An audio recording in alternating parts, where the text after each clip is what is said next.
Engkau Allah yang tak pernah ada batas umurnya, dari kekal sampai kekal, yang sanggup menolong kami manusia ini. Dalam nama Tuhan Yesus, kami berdoa dan mengucap syukur. Haleluya. Amin. Shalom. Shalom. Puji nama Tuhan. Dalam acara jam saat ini, kita ingat satu peribahasa yang berkata begini, dari dalam gelap terbitlah terang. Apa sih artinya? Mungkin ada yang berpikir, mungkin di dalam kehidupan kita yang seakan-akan gak ada batas, akhirnya kehidupan penuh dengan segala kesulitan, sehingga kita menunggu datangnya terang, kita menunggu terbitnya terang. Nah, ada satu pengalaman dalam kehidupan saya secara pribadi. Kenapa? Sebab memang saya sering kali yaitu terbang sampai ke bagian timur. Beberapa kali kami terbang sampai bagian paling timur daripada Indonesia. Kalau kata kawan saya dari India, jarak dari Jakarta sampai ke negeri kita bagian timur, jaraknya sama dari Jakarta ke tempat dia di India. Itulah luasnya Indonesia. Perjalanan kurang lebih 7 jam, dan kami pernah lalui bersama dengan tante waktu mau pergi, dan itu sudah yang kesekian kalinya kalau kami pergi ke bagian timur. Kami selalu dapat tempat di kursi pesawat sebelah kiri.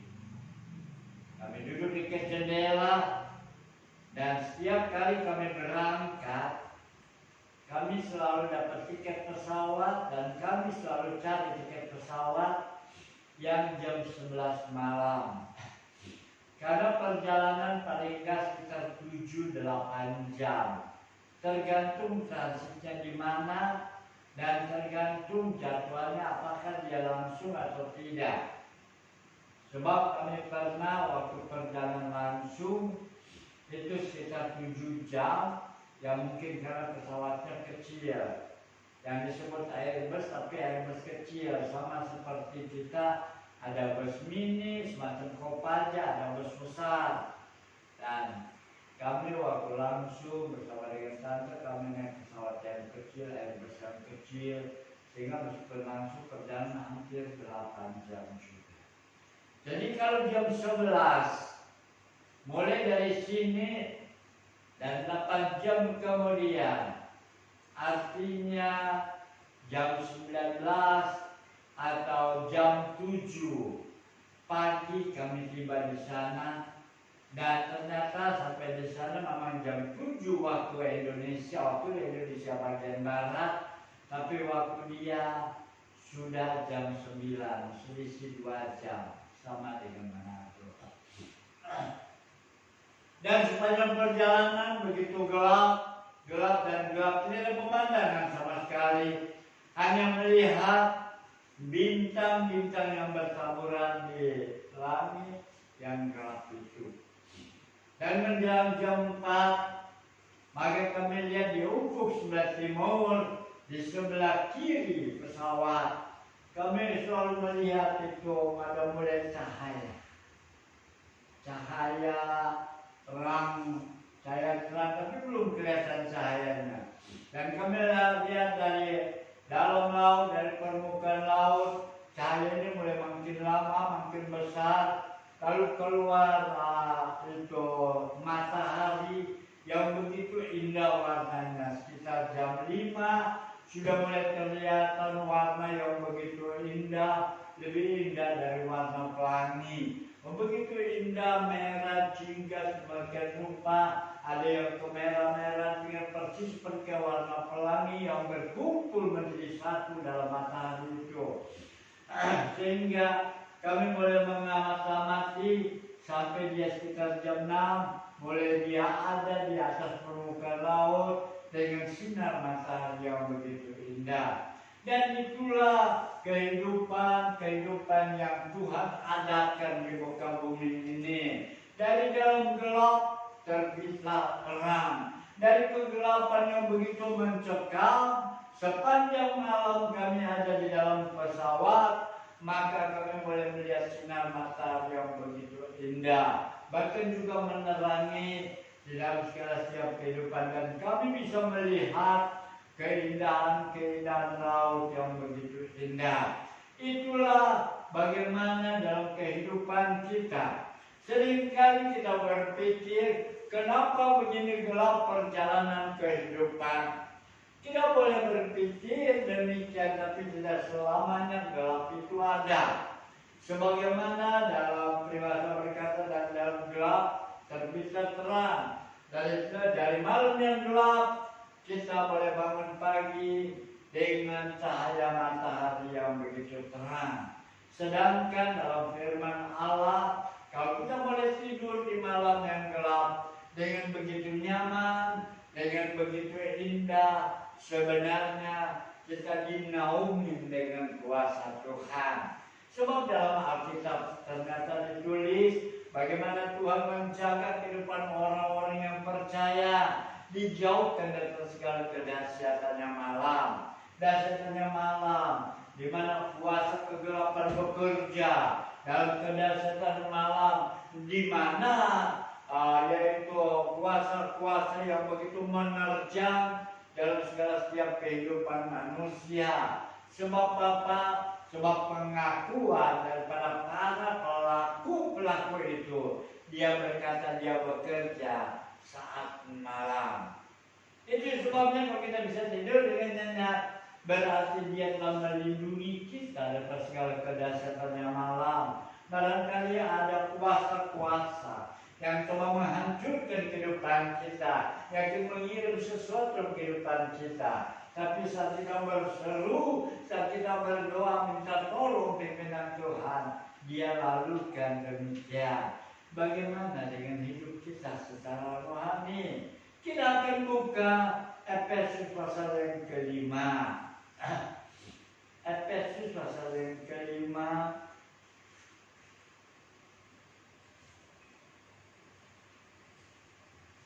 ayat yang ke-8. Saya akan bacakan Efesus pasal yang kelima, ayat yang ke-8, yang berbunyi sebagai berikut. Memang dahulu kamu adalah kegelapan, tetapi sekarang kamu adalah terang di dalam Tuhan. Sebab itu hiduplah sebagai anak-anak terang. Sekali lagi saya bacakan. Memang dahulu kamu adalah kegelapan, tetapi sekarang kamu adalah terang di dalam Tuhan. Sebab itu hiduplah sebagai anak-anak terang. Kita melihat kehidupan Rasul Paulus. Dahulu dia adalah pembunuh. Dia cari siapa itu yang namanya orang percaya. Waktu itu pengikut Tuhan belum disebut Kristen. Dan Tuhan tidak membawa agama. Tuhan hanya membawa keselamatan. Sebab barang siapa yang percaya kepada Dia akan diselamatkan. Jadi agama tidak begitu penting buat Tuhan. Dan demikian mereka disebut pengikut jalan Tuhan atau pengikut jalan lurus.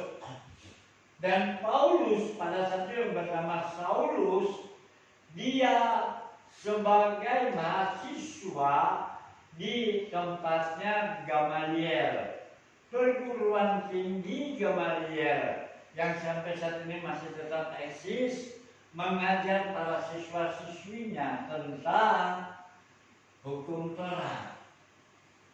Jadi Saulus adalah seorang anak muda yang berbakat, dan juga mungkin juga Dia juga adalah orang terkaya dari Tarsus. Sehingga apa yang menjadi pemikirannya disampaikan di forum mahasiswa itu. Sehingga sekali kesempatan dia berpikir bahwa ini pengikut-pengikut jalan lurus, dia tidak memakai hukum Taurat. Sebab apa? Sebab kalau mereka yang menyebut nama Tuhan sembarangan, menurut hukum Taurat, dia harus dibunuh. Sehingga akhirnya Paulus yang bernama Saul, sebelum dia bertemu dengan Tuhan, dia mulai adakan rapat di dalam forum mahasiswa itu.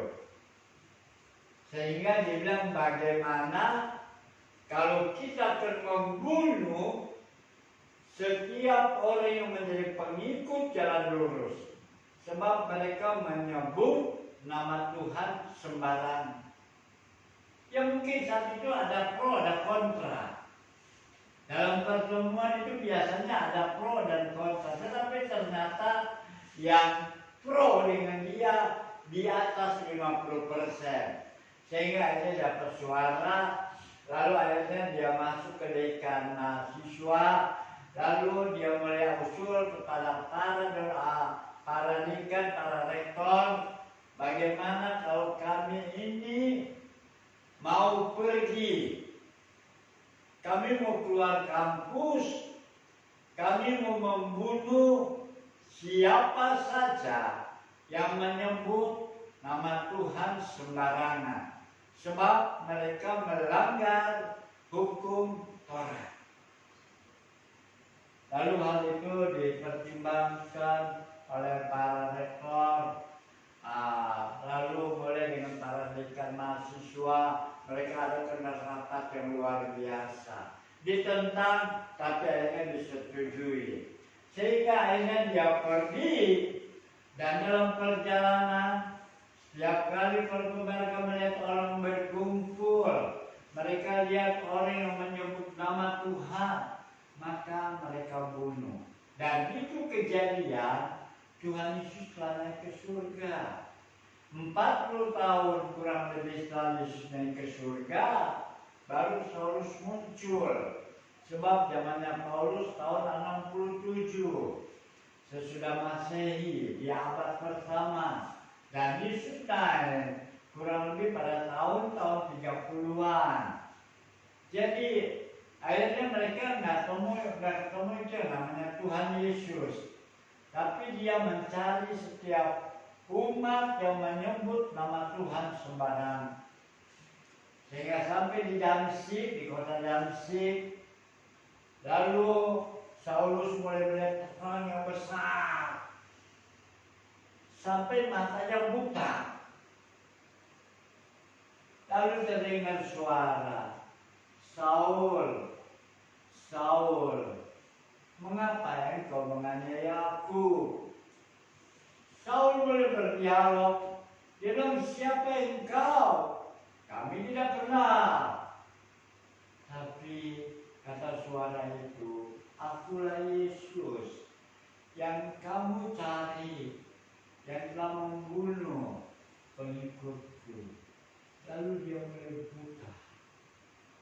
Lalu setelah buta, maka dapat suara bahwa dia pergi ke dalam kota Damsyik, yang tadinya mau membunuh di Damsyik orang-orang yang percaya Tuhan. Tapi justru akhirnya dia ketemu dengan Ananias di Damsyik, dan di situ Tuhan berkata kepada Ananias, doakanlah dia supaya dia sembuh. 3 hari akhirnya dia telah buka, telah celik matanya, dan dia mulai mengerti bahwa memang di dalam Yesus itu ada pertolongan. Yang tadinya mau dibunuh, justru yang nolong dia, yang doakan dia. Dan dia bertemu langsung dengan Tuhan. Dan waktu dia bertemu langsung dengan Tuhan, sudah bertemu langsung dengan Tuhan, dia begitu senang, dia begitu semangat. Akhirnya dia pergi ke Yerusalem. Ditolak Yerusalem. Siapa engkau? Engkaukah yang mau membunuh saudara-saudara kami? Engkau yang mau pergi ke Damsyik dengan membawa surat dari mahkamah agama, engkau sah membunuh setiap orang yang berseru nama Tuhan. Tolak dia. Sedangkan Saul ini sudah bertemu langsung dengan Tuhan, dengan suara Tuhan, tapi ditolak. Akhirnya dia pergi ke Arab. Kalau di sekitar itu disebutnya juga tanah Arab, tanah gurun pasir, tanah Arab. Jadi hanya Israel itu adalah satu kota antara Yerusalem dan Samaria. Di luar itu adalah Arab. Dan itu juga baru disahkan pada tahun 1966 yang lalu, abad ke-20, setelah ribuan tahun dia tinggal di sana. Setelah 2-3 ribu tahun, sebab kurang lebih 1400 tahun sebelum Yesus lahir, dia sudah ada di situ. Tapi dia masih belum punya hak. Sehingga tahun 1960 lebih baru disahkan oleh PBB, inilah tanah Israel, yaitu Yerusalem dan Samaria. Sehingga akhirnya dia pergi ke tanah Arab dan di sana dia belajar bagaimana menjadi pengikut Tuhan. Untuk belajar di pengikut Tuhan tidak semudah membalikkan telapak tangan. Sebab Tuhan tidak mengajarkan hal kekerasan. Tuhan mengajarkan bagaimana caranya hidup di dalam dunia ini. Bagaimana cara hidup berkomunikasi, bagaimana caranya hidup bermasyarakat. Di situ Saul baru mulai belajar bahwa untuk kirim kepada Tuhan tidak harus selalu melakukan hukum Taurat. Sebab Tuhan mengajarkan hukum Taurat dalam setiap kehidupan. Sebab orang yang mengikut Tuhan, dia tidak membunuh. Sebab yang membunuh itu adalah kalau menurut hukum Taurat mereka harus dibunuh lagi. Jadi karena Tuhan memberikan hukum bukan hukum Taurat, tapi hukum kasih, mereka mengasihi. Dan itu sebabnya Saul dari dalam gelap terbit kepada terang, sehingga akhirnya dia menjadi saksi. Bahkan surat-suratnya sampai ke seluruh daerah, sampai ke seluruh pelosok yang ada di Timur Tengah sana, bahkan sampai kita di Indonesia yang disebut juga masyarakat primitif, yang mana dulu kita datang, kita berpikir hanya kepada ini dapat pertolongan, kepada itu dapat pertolongan. Tetapi setelah mereka kenal Tuhan, maka mereka boleh mengenal kebenaran. Sebagaimana dalam Efesus tadi pasal 5, memang dahulu kamu adalah kegelapan, tetapi sekarang kamu adalah terang di dalam Tuhan. Sebab itu hiduplah sebagai anak-anak terang. Dan bagaimana kita lihat contoh pada Rasul Paulus. Sebab dalam Roma pasal yang ke-12, untuk bisa menjadi terang, untuk bisa hidup di dalam terang, maka mereka dalam Roma pasal yang ke-12 ayat yang kedua berkata, janganlah kamu menjadi serupa dengan dunia ini. Dunia ini kalau mau dihormati harus tinggi hati. Dunia ini kalau mau dihormati harus sombong sedikit mah. Wah, luar biasa. Tetapi di dalam Roma dikatakan, janganlah kamu menjadi serupa dengan dunia ini, tapi berubahlah oleh pembaruan budimu, sehingga kamu dapat membedakan manakah kehendak Allah, apa yang baik, yang berkenan kepada Allah dan yang sempurna. Hidup ada perubahan. Kalau kita mau mengharapkan terang di dalam Tuhan, kalau kita mau hidup dalam Tuhan, kita melihat di dalam Galatia pasal yang ke-5. Nah, disinilah kita melihat Galatia pasal yang ke-5 ayat yang ke-19. Ini adalah pengakuan daripada Paulus. Galatia pasal 5 ayat yang ke-19 sampai ke-21.